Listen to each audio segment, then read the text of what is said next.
Welcome to Newsbits on Internet Television International for today, the 30th of July 2010. Thanks for logging on. I am Oluchi Madu. In the news today, Bankole and Gbenga Daniels engage in verbal brawl. Senate dissolves Committee on Communications, and Falconets move one step closer to winning the Female World Cup. All this and more in a moment.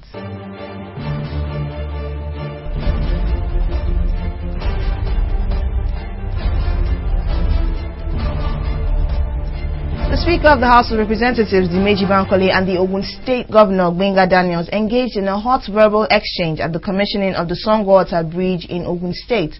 The confrontation started when Governor Daniels, who arrived in the company of the Minister of Works, Sanusi Dagash, took the microphone at the commissioning and said that Bankole had no hand in the Songwater Bridge project and therefore deserved no praise singing or accolades. He said honor should be given to the late President Eradua, President Goodluck Jonathan, and former President Olusegun Obasanjo.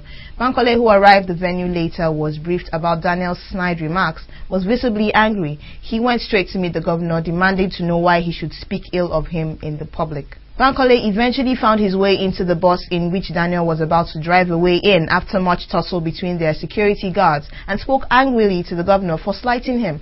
Later, tempers were calmed and guests returned to their commissioning venue. While speaking to the journalists after he returned from the venue of the incident at the presidential wing of the Murtala Mohammed Airport, Lagos, Bankole denied that there was any altercation between him and Governor Daniels.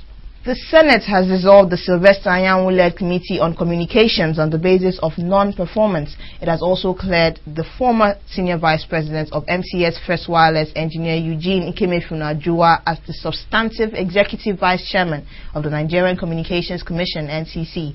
Senate President David Mark ordered the immediate dissolution of the committee following the protests and allegations by other members that the committee chairman, Senator Sylvester Anyanwu, unilaterally screened the nominated NCC board members without the consent of other members. After the dissolution of the committee, the Senate resolved in the Committee of the Whole to confirm the nominees after undergoing fresh screening in the Senate, which invoked Order 17 of its standing rules to admit the nominees into the chamber for screening and subsequent confirmation. It was a success story for Nigeria's Falconets at yesterday's Under-20 Women's Championship as they beat Colombia 1-0 to qualify for the finals. Our correspondent Shayo Adebumi tells us more of what's happening in the world of sports. The Falconets went through to the final yesterday, knocking hard-fighting Colombians to qualify for the first ever World Cup finals.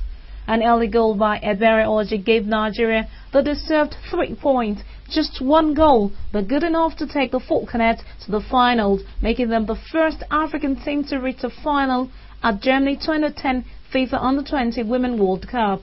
One thing is certain, at their age, the girls can continue to fly Nigeria's flag. The future of female football really lies in our Falconets.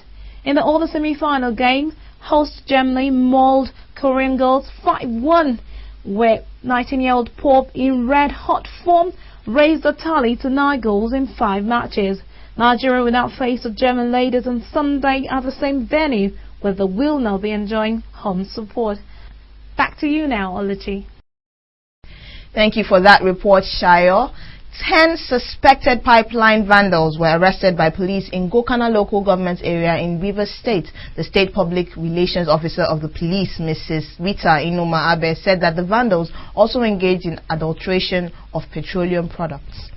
She said that their lorry load of supply was impounded around Okrika Sandfield, adding that those arrested will be prosecuted soon. In a similar development, the police in the state has rescued one Mrs. Mary Pagi, who was kidnapped a week ago. Mrs. Inoma Abe said efforts were on to secure the release of the secretary of the Oyibo local government area, Mr. Solomon Wambu, and one Ibitaye Samuel, who were kidnapped at a guest house in Oyibo Council. And that's it on Newsbits for today. Have a wonderful weekend. My name is Oluchi Madu. Thanks for logging on.